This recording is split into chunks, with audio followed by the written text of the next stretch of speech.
A perspective now on some of the broader implications of the Israeli election. Neri Zilber is an analyst and adjunct fellow with the Washington Institute for Near East Policy. He spoke to us from Tel Aviv. You wrote recently that Israelis are single-issue voters, that the issue for them at the ballot box is always about Israel. How is that reflected in this campaign? Well, I wrote that in the context of Israel and its relationship with America and primarily the Trump administration. So Israelis look around and they very much view the world through their own prism, which is, as you mentioned, Israel. Israel is very much inward focused, despite the fact that it's a huge international story. It's a huge story regionally in the Middle East. But Israelis, this is often surprising, care a lot about internal issues like the cost of living, like transportation and infrastructure, like the relationship between religion and state. So quite a normal country, despite the fact that it's often not that normal here. So what should we make of the recent photographs that we've seen of Benjamin Netanyahu with certainly his best friend Donald Trump, with Bolsonaro from Brazil, with Vladimir Putin, and as one headline suggested, you know, even the Gulf states are getting into bed with Israel. What's happening? What's being carved out here by the Israeli government and by Netanyahu particularly? Well, there are two things at play. Number one, obviously, these images and these meetings coming quick and heavy obviously form part of Netanyahu's re-election bid.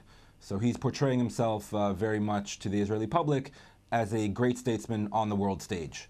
And he says it publicly, and he releases photo ops constantly. So that's with regard to the election. Bigger picture, Netanyahu has done a very good job at cultivating these ties. He precedes a lot of these leaders in power. Netanyahu has been a prime minister here for now 10 straight years, so that's helpful. But at the same time, Israel, regardless of who the prime minister is actually a very important strategic player regionally and internationally, very important diplomatically in terms of its relationship with the current U.S. administration. So Israel, despite the fact that it's now looking inward at its own politics, has an impact wider in the region around the world. When you talk about particularly within the region, and I mentioned the Gulf states a moment ago, does Israel now see its role in the Middle East slightly differently? That there is less of a focus, for example, on its relations with the Palestinians? For a number of years now, the relationship between Israel and what they call the moderate Arab states, so the Gulf states like Saudi Arabia, like the United Arab Emirates, but also Jordan and Egypt, which Israel has long-standing peace agreements with, the relationship has evolved. These states have other more pressing concerns, primarily Iran, primarily the threat of radical Islamic terrorism. And in that sense, Israel is a natural and also a very effective partner for these states to combat those threats.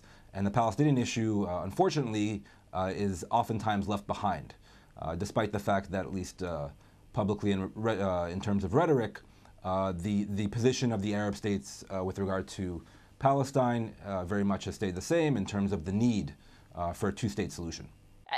Put some of the political opposition into this picture for me now, because as you point out, I mean, the government has been led by Netanyahu and his idea of where Israel should be going strategically in the world.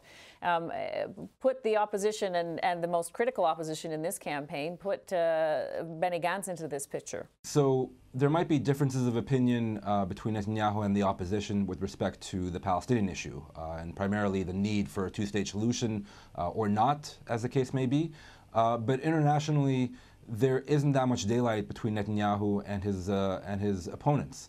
The strategy taken, for instance, with regard to Syria and the threat of Iran entrenching itself militarily in Syria, the approach would remain the same. In terms of cultivating these ties, as we mentioned, with the moderate Arab states, is the same, as well as maintaining a good relationship, for instance, with Washington. Will remain the same. I know you've been covering Israeli politics for some time.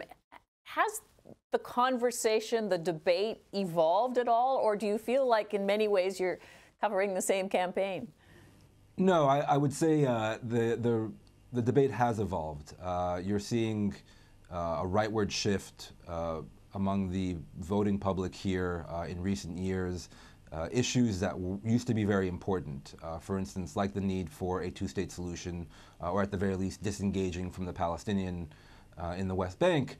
That's kind of fallen off, and in its place, it's more rhetoric that's reminiscent of, rightward shift in other places, very xenophobic, very nationalistic. There's rhetoric oftentimes coming directly from the Prime Minister himself against the Arab citizens of Israel, things that used to take place but more on the fringes of the Israeli political debate. So in that sense, things have taken a rightward shift, not dissimilar to what's perhaps happening in other places like Europe and America. Mm. At the same time, and we've sort of touched on this, the sort of, and I hesitate to use it this way, but to say that the question of the relationship with the Palestinians is on the back burner to a certain extent. And certainly we've heard the argument that in fact, that might lead to a one-state solution, which would be detrimental, if not worse, for Israel. Tell me how that's playing out, what the thinking actually is. Well, as you mentioned, there is a long-term demographic threat if there is no separation between Israel and its Palestinian neighbors. And oftentimes it's referred to as a two-state solution. In this campaign, that's nowhere really to be found, at least not in the preponderance of the campaigns run by the various parties. Quite the opposite. Most parties, especially on the right, obviously, talk about a one-state solution very proudly. So not only won't there be a two-state solution, but there is no need even for disengagement or separation from the Palestinians.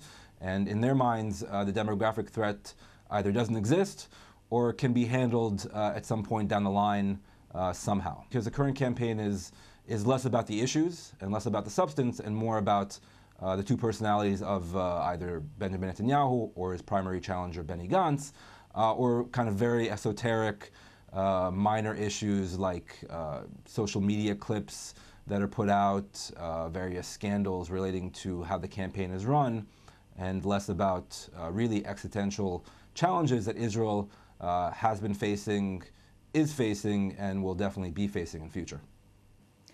What are you watching for now? Well, we have a few more days left until Election Day, so anything can happen. But if nothing changes, then what you're looking at really is if undecided voters, and by one count there might be a third of the voting public that's still undecided, which way they break. So it's very hard to account for those people in the polls, and so on Election Day, I think those people will get to the voting booth and have to make a decision, and so I think that will be a critical variable that we'll obviously find out about after the results come in. But really, after Election Day, it's Israeli politics and post-Election Day is a math problem. So you're looking really at how many seats each party receives and what is possible in terms of forming a majority governing coalition for either Netanyahu or Gantz. A math problem. We'll be following the math along with you. Thank you very much for your insight. My pleasure.